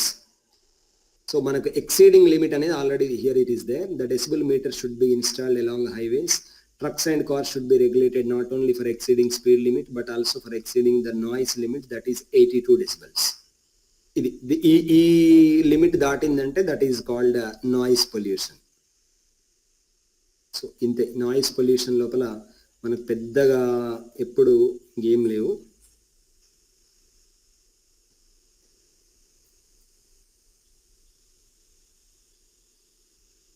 Okay, ఒకసారి రేడియో యాక్టివ్ కంటామినేషన్ చూసుకోండి. రేడియో యాక్టివ్ కంటామినేషన్ ఎక్కడ జరుగుతుంది అంటే మామూలుగా న్యూక్లియర్ రియాక్టర్స్ ఉన్నటువంటి చోట this type of radio active pollution జరుగుతుంది. So naturally occurring radio nuclides uranium, radium, thorium, ఇవి మూడు గుర్తుంచుకోండి. Uranium, radium and thorium, radio active elements. These are uranium U and radium and thorium. These three are radio active elements. మనకు వచ్చేటువంటి question కూడా which is not a radio active element అని అడుగుతాడు అంతే. So ఈ త్రీ నేమ్స్ గుర్తుంచుకోండి, uranium, radium, thorium. Generally ఇంకొకటి ఏంటి అంటే మనకి ఇండియాలో ఉండేటువంటి ఈ న్యూక్లియర్ రియాక్టర్స్ అన్ని కూడా యురేనియం రిలేటెడ్ రేడియో యాక్టివ్ అవే ఉన్నాయి రియాక్టర్స్. సో మనకు అబ్దుల్ కలాం గారు ఏం చెప్తారంటే థోరియం రిలేటెడ్ గా మారిపోతే కనుక మనం చాలా తక్కువ ఖర్చులో, ఇండియాలో థోరియం అనేది ఎక్కువగా దొరుకుతుంది. సో థోరియంకి మనం కనుక చేంజ్ అయినట్లయితే మనం బయట నుంచి మనం ఇంపోర్ట్ చేసుకోవాల్సినటువంటి పని ఉండదు యురేనియం అని చెప్తా ఉంటారు. సో ఈ త్రీ బాగా గుర్తుంచుకోండి, radio active elements uranium, radium and thorium. అంతే, మనం ఏం పెద్దగా ఇందులో గుర్తుంచుకోవాల్సినటువంటి పని లేదు. రేడియం ఎట్లాగో తెలుస్తుంది, రేడియో యాక్టివ్ ఎలిమెంటే రేడియం అనేటువంటి RA. ఒకటి యురేనియం యు ఒకటి గుర్తుంచుకోండి, థోరియం TH గుర్తుంచుకోండి. యా, ఇంకా నెక్స్ట్ ఇందులో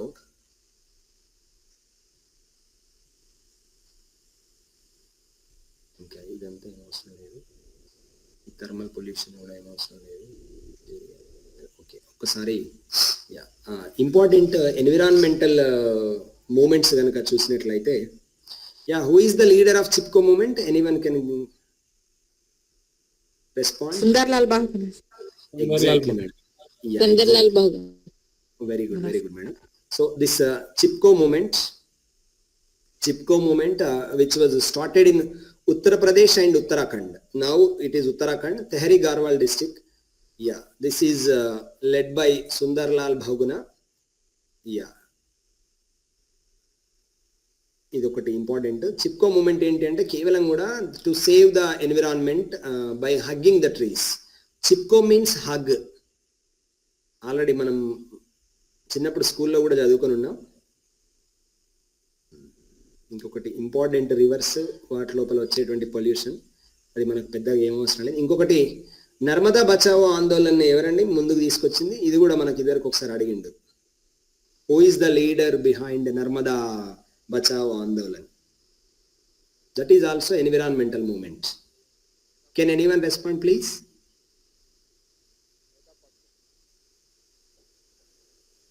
యా, మేధా పాట్కర్. అది గుర్తుంచుకోవాలి, తప్పకుండా గుర్తుంచుకోవాల్సినటువంటి ఈ రెండు విషయాలు. చిప్కో మూమెంట్ ఒకటి ఇంపార్టెంట్ మనకు, అట్లాగే నర్మదా బచావో ఆందోళన్.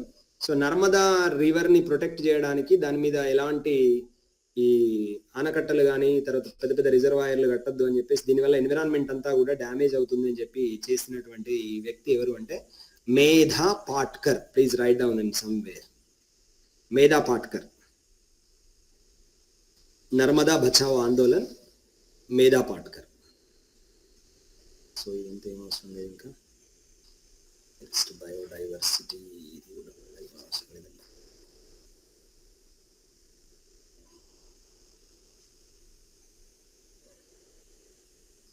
ఇంకొకటి మనకి ఇక్కడ ఈ బయోడైవర్సిటీ కన్జర్వేషన్ లోపల ఒక్కసారి ఒక రెండు విషయాలు గుర్తుంచుకోండి. సో బయోడైవర్సిటీని మనం ప్రొటెక్ట్ చేయడానికి రెండు రకాలైనటువంటి థింగ్స్ మనం యూజ్ చేస్తుంటాం. ఓకే, ఒకటి ఇన్సిటు కన్జర్వేషన్ ఉంటుంది, ఒకటి ఎక్సిటివ్ కన్జర్వేషన్ ఉంటుంది.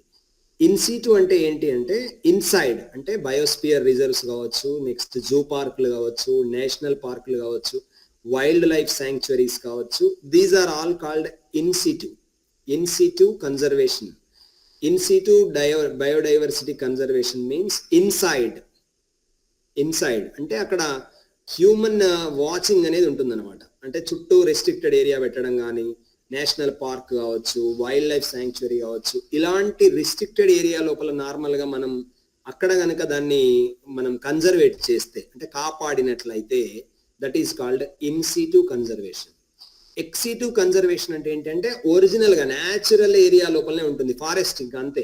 అది బయోస్పియర్ రిజర్వ్ కాదు, దాని చుట్టూ ఏం మనం ఫెన్సింగ్ అట్లాంటిది పెట్టము, లేదా హైదరాబాద్ లో ఉన్న జూ పార్క్ లో కూడా మనం చాలా వాటిని మనం ప్రొటెక్ట్ చేస్తూ ఉంటాం అనమాట ఎనిమల్స్ ని. So that is called ఇన్సిటివ్. ఎక్సిటివ్ అంటే ఏంటి అంటే వాటి న్యాచురల్ ఎన్విరాన్మెంట్ లో కనుక మనం కన్జర్వేట్ చేస్తే, యానిమల్స్ కావచ్చు, బర్డ్స్ కావచ్చు, ఏవైనా కావచ్చు, so that is called ex situ conservation అనమాట. ఇది ఒకటి ఇంపార్టెంట్ గుర్తుంచుకోండి. నెక్స్ట్ ఈ బయోస్పియర్ రిజర్వ్ నుంచి వచ్చే క్వశ్చన్స్ పెద్దగా ఒకటి చెప్తాను చూడండి మీకు. సో ఈ బయోస్పియర్ రిజర్వ్ లో నుంచి ఒకవేళ క్వశ్చన్ రావాలి అనుకుంటే, సో బయోస్పియర్ రిజర్వ్స్ లో do you know biosphere reserve? What is biosphere reserve?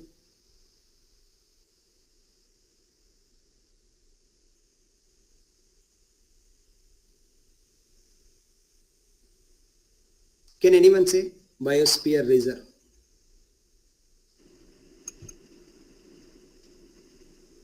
Protected areas, sir. Yeah, okay, protected area. Wide range area అన్నమాట బయోస్పియర్ రిజర్వ్. మామూలుగా మనం నేషనల్ పార్క్ తీసుకున్నట్లయితే, if you take national park, KBR national park is there, Kasu Brahmananda Reddy national park మనకు ఇక్కడ Banjara Hills, Jubilee Hills ఏరియాలో. So that is a national park, but not biosphere reserve. Biosphere reserve అంటే చాలా wide area ఉంటుంది అన్నమాట. ఇప్పుడు నీలగిరి ఉంది, అదొక బయోస్పియర్ రిజర్వ్. తర్వాత మనకు ఇంకా బయోస్పియర్ రిజర్వ్స్ ఎక్కడ, శేషాచలం అడవులు ఉన్నాయి, అదొక పెద్ద బయోస్పియర్ రిజర్వ్. అంటే చాలా వైడ్ ఏరియా లోపల కనుక మనం అక్కడ ఉన్నటువంటి all things, bio means already life. So అక్కడ ఉన్నటువంటి everything is protected in wide range area, that is called biosphere reserve. So in biosphere reserve మనం మేజర్గా ఏం చేస్తామంటే, ఒకటి కోర్ జోన్ అని చెప్పేసి ఒకటి అనుకుంటాం, బఫర్ జోన్ అనేటువంటిది ఒకటి ఉంటుంది, ట్రాన్సిషన్ జోన్ అనేటువంటిది ఒకటి ఉంటుంది. ఒక్కసారి ఈ మ్యాప్ చూసుకుంటే మీకు అర్థం అయిపోతుంది. సో మీకు దగ్గరలో ఏదైనా టైగర్ రిజర్వ్ కావచ్చు, ఇంకేదైనా బయోస్పియర్ రిజర్వ్ కావచ్చు, ఏవైనా కూడా, సో ఈ లోపల ఏరియా అనేది core zone, core area. This is called core area, this is called buffer area, this is called transition zone, this is last area. So core zone లోకి no one is allowed inside the core zone. ఇందులోకి మనం ఎవరం పోవడానికి chance ఉండదు. ఎట్టి course కూడా we should not enter in to that core zone. Next buffer zone లో ఇందులో కొంతవరకు మనం పోవచ్చు. బఫర్ జోన్ అంటే ఏంటి అంటే సమ్ రిస్ట్రిక్షన్స్, కొంతవరకు మాత్రమే మనం అక్కడికి ఏదైనా పశువులని గ్రేజింగ్ కి కావచ్చు, ఫిషింగ్ కి కావచ్చు, కొంత లిమిటెడ్ టూరిజం కావచ్చు, ఈ బఫర్ జోన్ లోకి వెళ్ళగలుగుతాం. ఇక ఈ ట్రాన్సిషన్ జోన్ లోపల అక్కడ మనుషులు ఉంటారు, దే కెన్ లివ్ ఇన్సైడ్, అక్కడికి వెళ్ళొచ్చు, అక్కడ మనుషులు ప్లస్ బయట లోపల ఉండేటువంటి ప్రొటెక్టెడ్ యానిమల్స్ అవన్నీ కూడా దే కెన్ మింగిల్. ఇక్కడ ఎవరైనా ఉండవచ్చు ట్రాన్సిషన్ జోన్ లో. సో బఫర్ జోన్ లో లిమిటెడ్ ఇంటరాక్షన్ మాత్రమే ఉంటుంది. సో మనం ఎంత వరకు ఇంటర్ఫియర్ అవుతాం అంటే లిమిటెడ్ గానే ఇంటర్ఫియర్ అవుతాం. So when it come to core zone, so nothing, no interference is given. అసలు మనం దాన్ని అసలే అందులోకి వెళ్ళడానికి ఛాన్స్ లేదనమాట. కోర్ జోన్ లోకి complete protect area. So that is completely free from all human pressures. మన నుంచి అసలు ఎలాంటివి కూడా మనల్ని అందులో లోపలికి ఎంటర్ కానివ్వరండి. ఇది ఒకటి ఇంపార్టెంట్. అంటే కోర్ ఏరియా, బఫర్ ఏరియా అనేది ఒకటి మనకు తెలియాలి. ట్రాన్సిషన్ అంటే, ట్రాన్సిట్ అంటే మనం వీ కెన్ ట్రాన్సిట్ ఇంటూ, రెండు ట్రాన్సిట్ అయిపోతాయి, అదొకటి మనకు తెలుసు. నెక్స్ట్ ఇంకేమున్నాయి మనకు,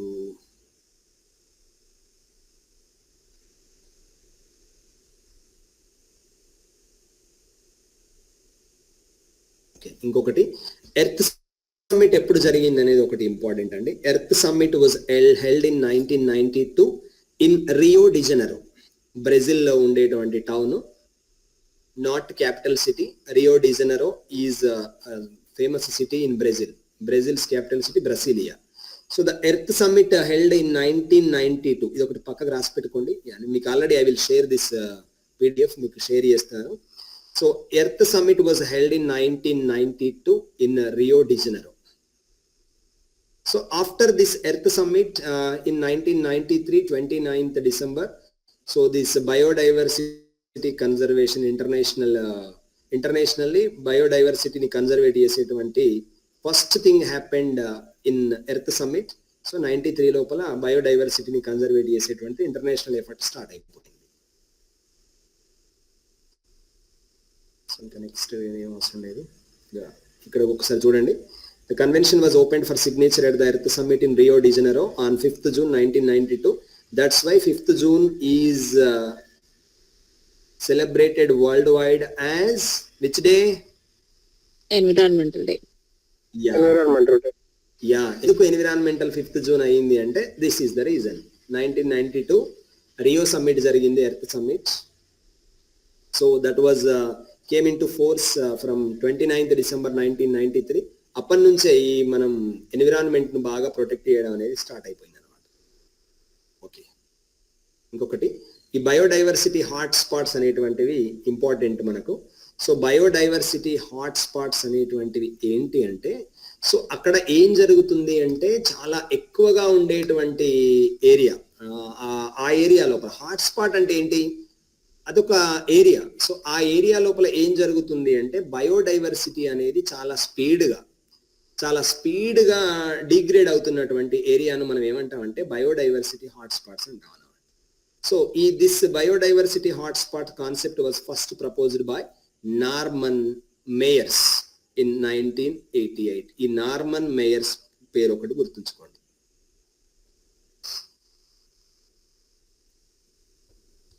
సో ఉండేటువంటి ఎన్విరాన్మెంటల్ హ్యాబిటాట్ అంతా కూడాను డ్యామేజ్ జరుగుతూ ఉంటే that is called biodiversity hotspots. ఎక్కడైతే ఎక్కువ థ్రెట్ ఉందో అక్కడ బాగా డ్యామేజ్ జరిగేటువంటి ఛాన్స్ ఉందో that is called biodiversity hotspot, మన జనరల్ లాంగ్వేజ్ లో చెప్పాలంటే.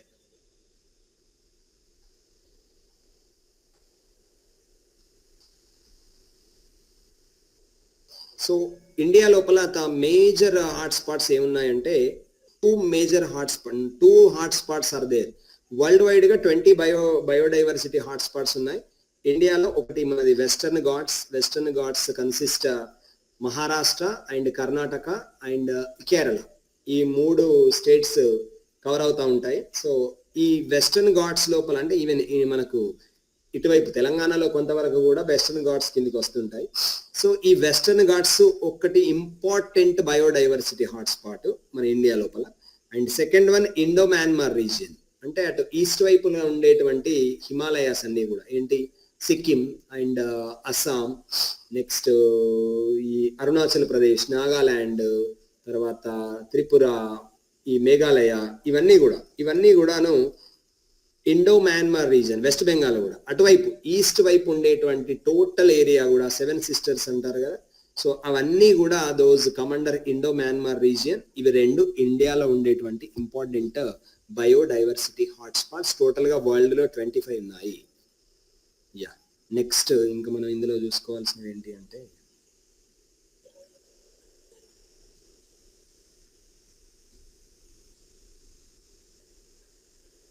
ఇది ఒకటి మనం గుర్తుంచుకోవాల్సినటువంటి ఏంటి అంటే ఈ 5-6 ఇంపార్టెంట్ ఏరియాస్ బాగా మనం చూసుకోవాలి. ఇంటర్నేషనల్ కన్వెన్షన్స్ అనేటిది అందు లోపల ఈ సైట్స్ అనేటువంటిది చాలా చాలా చాలా ఇంపార్టెంట్ గుర్తుంచుకోవాల్సినటువంటిది మనం.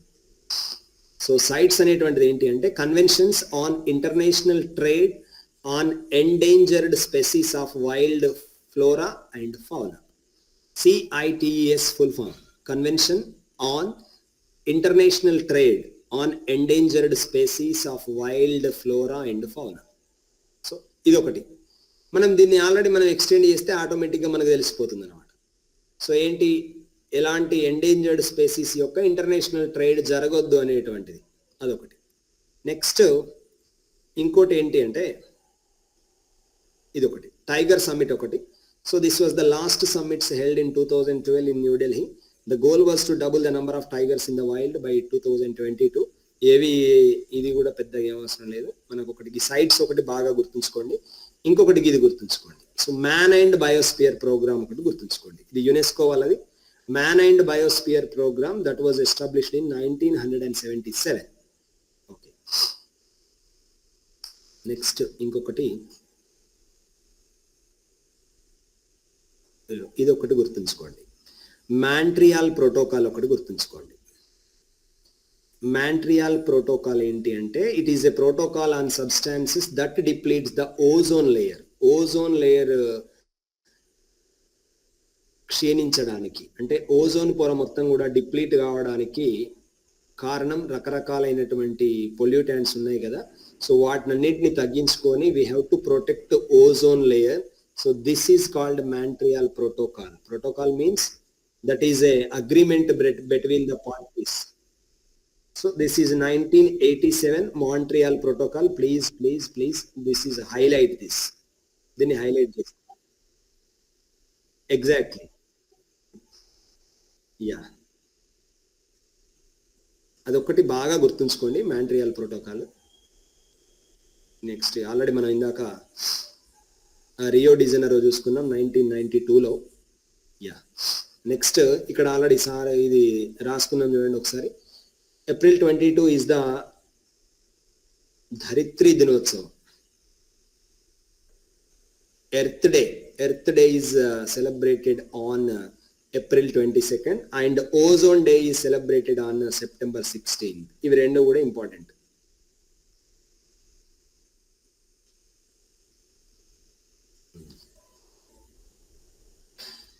ఇక్కడ ఇంకొక రెండు గుర్తుంచుకోవాల్సినటువంటి ఏంటి అంటే క్యోటో కాన్ఫరెన్స్, దీన్ని క్యోటో ప్రోటోకాల్ అంటారు. ఇది 1997 చాలా సార్లు వచ్చినటువంటి క్వశ్చన్. ఇది చాలా సార్లు వచ్చినటువంటి క్వశ్చన్ క్యోటో ప్రోటోకాల్ మీద. ఏ ఇయర్ లో వచ్చింది ఎక్కువ కూడా. సో ద క్యోటో ప్రోటోకాల్ ఎప్పుడు అంటే 1997. ఇది ఒకటి. Earth summit, Rio de Janeiro summit 1992. ఇది కూడా మనకు చాలా చాలా చాలా ఇంపార్టెంట్. ఇంకోటి Rio+20, మనం రియో గుర్తుంచుకుంటే Rio+20 2012లో జరిగినటువంటిది. ఇది కూడా మనకు చాలా చాలా important.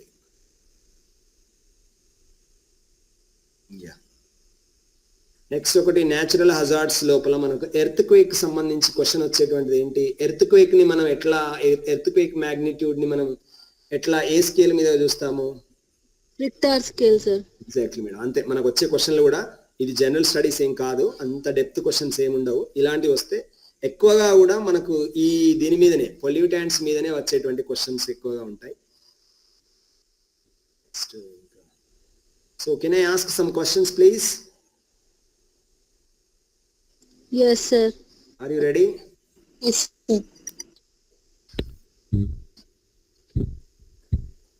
How many of you ready?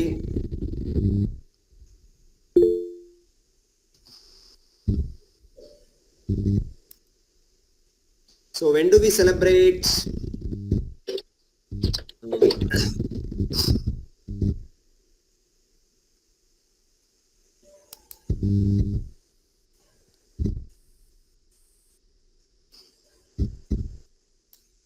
Okay, yeah, some questions, some important questions.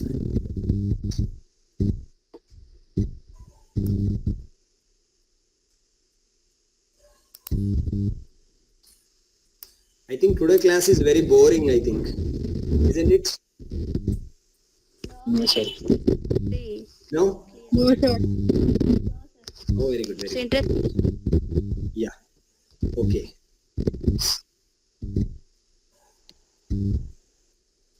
Okay, which of the following is not a pollutant from exhaust of motor vehicle?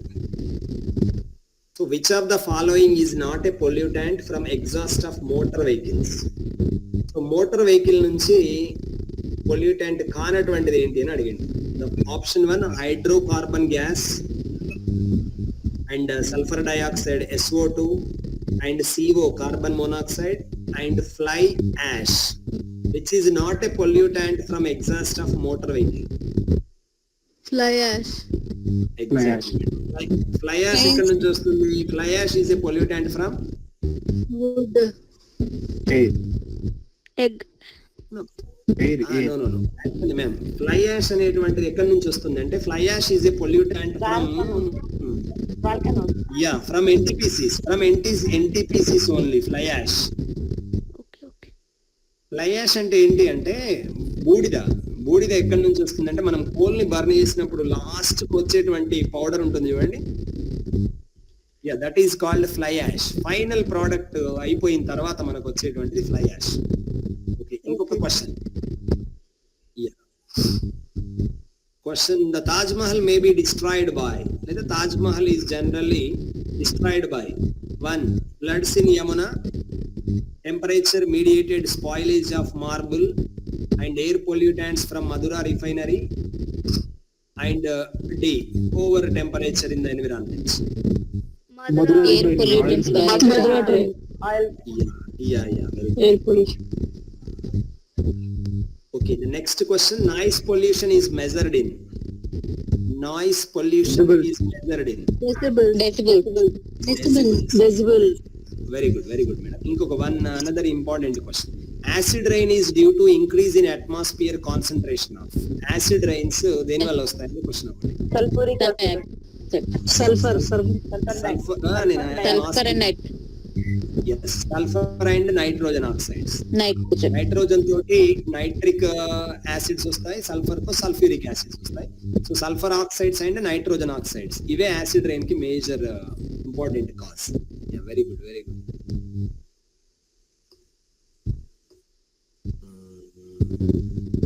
Next ఇంకొక important ఒక simple tricky question. Major air pollutants in Mumbai and Kolkata.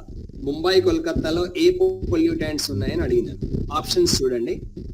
ఒకటి ozone O3, second one is marsh gas and algal spores, third one hydrocarbons and hot air, carbon మోనాక్సైడ్స్ and sulphur oxides. Carbon monoxide and sulfur oxide. Very good, Sulfur oxide. very good. Yeah. Ultraviolet radiation from sunlight that causes a reaction that produces. Ultraviolet radiation from sunlight. Skin disease. Okay, madam. Cancer. Okay, ultraviolet race, UV rays తో వచ్చేటువంటిది ఏంటి అంటే మన skin కి సంబంధించినటువంటి diseases వస్తాయి. Exactly. ఇది ఏంటి అంటే క్వశ్చన్ చూడండి. అల్ట్రావైలెట్ రేడియేషన్స్ తోటి మనకు ఏం డ్యామేజ్ అవుతుందండి? అల్ట్రావైలెట్ రేడియేషన్స్ తోటి which damages? Exactly madam, ozone layer is damaged. Okay. Yeah, DDT already we discussed. DDT. Is DDT is a greenhouse gas or a degradable pollutant? Non-degradable pollutant. Non-degradable pollutant. Non-degradable. అదేంటి అంటే మనం agriculture లో వాడేటువంటి ఒక chemical fertilizers. DDT is a chemical fertilizers. Yeah, next.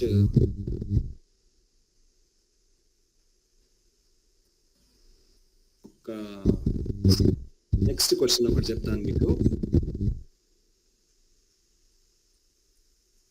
Yeah, atmospheric content లో carbon dioxide ఎంత ఉంటుంది normal గా? మామూలు 0.003. మేడం 0.003. యా, 0.003. యా, అట్మాస్ఫియర్ లో ఎక్కువగా ఉండేటువంటి Nitrogen. Nitrogen. How much content? 78%. 78%. Okay, next second one. Oxygen. Oxygen. Second one, oxygen. 21%. Yeah, 21%. 21%. And 21. Remaining అంతా కూడా తక్కువగా మిగతా అన్ని ఉంటాయి. హీలియం, తర్వాత neon, argon, these are all minor gases. Particular గా కార్బన్ డైఆక్సైడ్ అనేటువంటిది చాలా అంటే ఇదివరకు ఒక 2-3 సార్లు అడిగినటువంటి క్వశ్చన్. 0.03. పాయింట్ తర్వాత ఓన్లీ 10 0.0. యా, ఓకే, ఇంకొక క్వశ్చన్ చూద్దాం. Increased asthmatic attacks. You know asthmatic attacks in certain seasons are related to inhalation of seasonal pollens, eating of seasonal vegetables, low temperature, wet and dry environment. Inhalation of pollens. Yeah, seasonal pollens means pollutants. Seasonal గా ఉండేటువంటి pollutants ని మనం inhale చేస్తే that caused asthma. Yeah, I'm asking one more question. An atmospheric pollutant is carbon dioxide, carbon monoxide, oxygen, and nitrogen. Carbon Carbon monoxide. dioxide. Carbon monoxide is atmospheric pollutant. Very good, very good. Next general గా ఎక్కువగా కూడా వచ్చేటువంటివి కూడా ఈ nitrogen, sulphur, ఈ వీటికి సంబంధించిన oxides మీదనే మన క్వశ్చన్స్ ఎక్కువగా వస్తుంటాయి ఇప్పుడు కూడాను.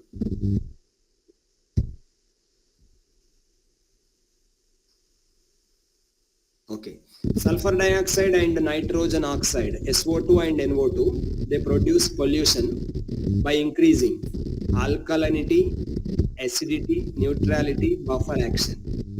Acidity. Acidity.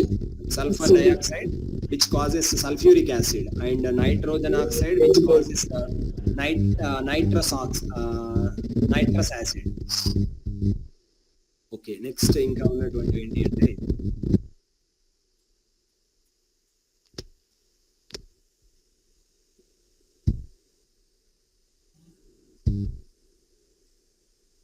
ఒకటి. So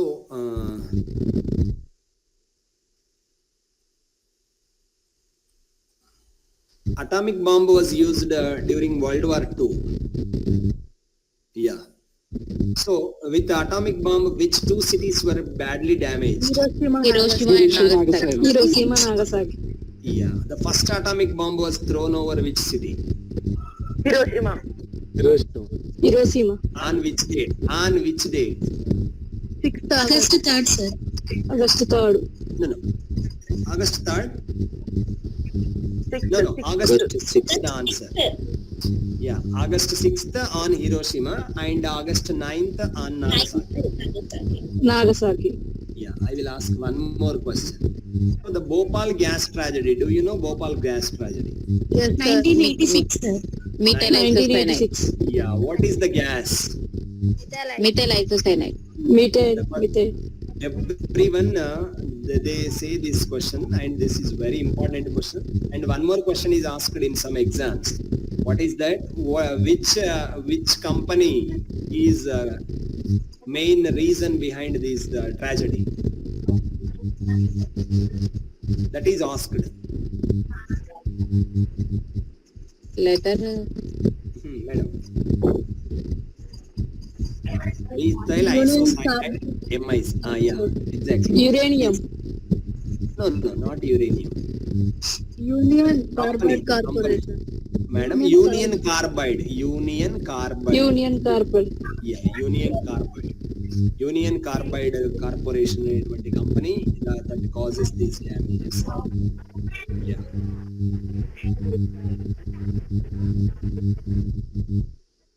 Yeah, and one more question. National Institute of Oceanography is located in National Institute of Oceanography. Goa. National Goa. Institute of Oceanography. Bangalore. Bangalore. Is there oceans in Bangalore?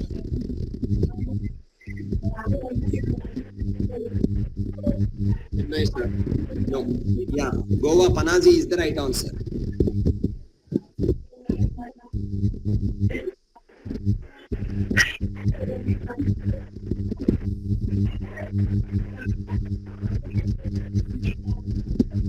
Yeah, and one more thing I told you, chlorofluorocarbons, I told you, but the exact name of that gas, Freon. Freon is released from where? Freon gas is released.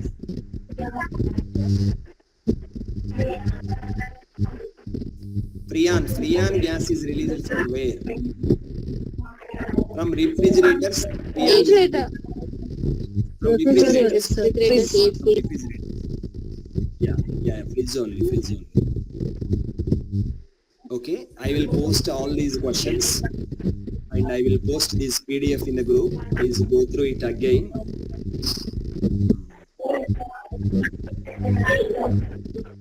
Yeah, this is all from my side today.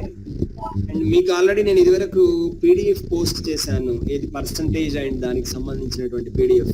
మరి మీరు ఎవరు కూడా నన్ను ఒక్కరు కూడా nobody ask me any questions regarding those things. At least non maths వల్లనే ఏమైనా అడుగుతారేమని అనుకున్నాను, బట్ ఎవరు కూడా అడగలేదు.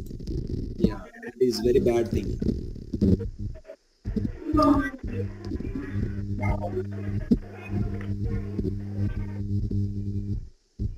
అంటే మీకు ఏం ప్రాబ్లం ఏం లేనట్టే కదా. మరి మీరు అది ప్రాబ్లం లేదు అంటే, పర్సంటేజ్లలో మీకు ఇబ్బంది లేదు అంటే, I will go to the next topic. What is the data interpretation.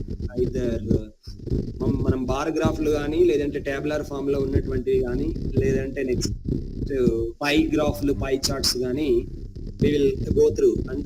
అందులో అన్ని కూడాను ఇంక్రీజ్ ఇన్ ద పర్సనాలిటీ అంటే increase in the percentage, decrease in the percentage, comparing the percentage, how much it is increased, which percentage is, అంతా అవే ఉంటాయి. అందుకే నేను మీకు ప్రత్యేకంగా that PDF is posted in the group. Please go through that PDF. So either tomorrow, I think Sunday, if possible I will take the class. వీలైతే తీసుకుంటాను. The information will be posted to you before 3 o'clock. 3 o'clock కన్నా ముందే నేను మీకు post చేస్తాను. Just please be in touch with the group. నేను ఒకవేళ if I take the class before 3 o'clock I will inform you. లేదంటే సార్ తీసుకున్నా కూడా సార్ మీకు ఇన్ఫార్మ్ చేస్తాడు, కేశవ్ రెడ్డి సార్ తీసుకున్నప్పటికీ కూడా. Yeah, any doubts? ఇంకేమైనా డౌట్స్ ఉన్నాయా? Keshav, do you want to say anything?